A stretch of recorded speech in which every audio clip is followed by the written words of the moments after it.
কাঁকন পরা হাতে থরথর কম্পন, আর বুকের গহীনে এক অচেনা সিন্ধু। বাপের বাড়ির উঠোন ছাড়িয়ে এক নতুন গৃহপ্রবেশ।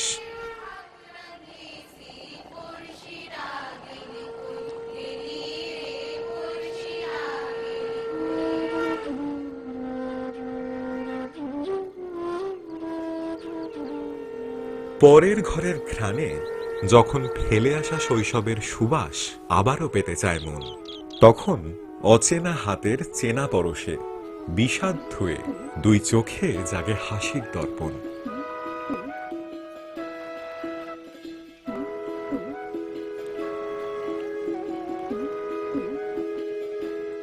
কানামাছি আর কুমির ডাঙায় ওই পরবাসী তখন এক রূপকথার ঘর।